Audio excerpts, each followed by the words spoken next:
নমস্কার বন্ধুরা, চলে এসেছি কথা সিরিয়ালের আপডেটস নিয়ে। চলুন সংক্ষেপে দেখে নেই কী হয়েছে।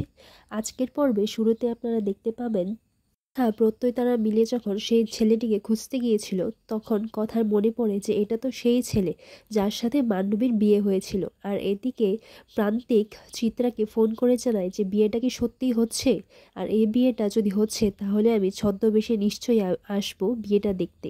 এদিকে বিয়ে বাড়িতে সব লোকজন আসতেও শুরু করে দেয়। এরপর দেখা যায় প্রিয়া আর নীলাদ্রির মধ্যে কথাবার্তা চলতে থাকে। তখন নীলাদ্রি বলে, আপনি আমাকে পছন্দ করেন না তাই না, আপনি তো হ্যারিকে পছন্দ করেন। তখন প্রি বলে, সেটা আপনি খুব ভালো করেই জানেন। অন্যদিকে দেখা যায় কথা কর্তা দাদু আর কর্তা দিদার সাথে কথা বলছেন।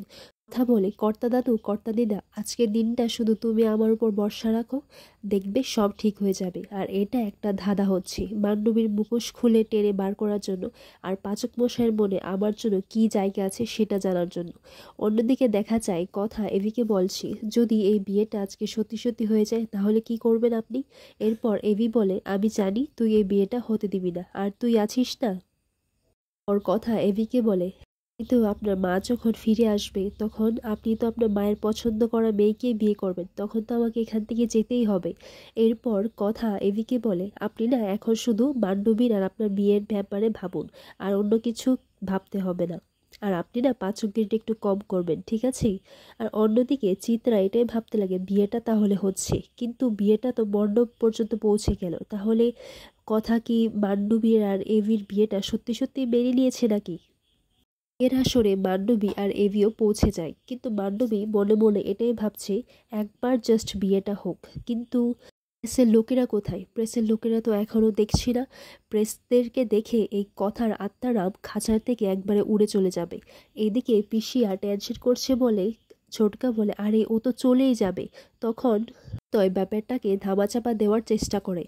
এদিকে দেখা যায় নীলাদ্রি সেজে এসেছে হ্যারি বোস হিসাবে। হ্যারি বোস হিসেবে সে বিয়ে বাড়িতে হাজির হয়, আর সাথে সাথে প্রেসের মিডিয়া আর লোকজনরাও সেখানে চলে আসে। অন্যদিকে ঋতু মান্ডবীর উপর একটা ঢিল ছুঁড়ে মারে, আর সেটা গিয়ে মান্ডবীর কপালে পড়ে যায়, আর তার সাথেই পান পাতাগুলো নিচে পড়ে যায়। পর কাকিয়া এসে বলে, আরে উপরে তো লাইট লাগানো আছে, তার জন্য হয়তো তোমার উপর এটা এসে পড়েছে। এই সামান্য ব্যাপারটার জন্য তুমি পান পাতাগুলো নিচে ফেলে দিলে। পর কথা এসে বলে, টুকি, দেখলেন তো পাচক মশাই, কি করে আপনার আর মান্ডবীর শুভদৃষ্টি হওয়ার আগেই আমি আপনাকে বাঁচিয়ে ফেলেছি। এখানেই আজকের পর্বটি শেষ হয়।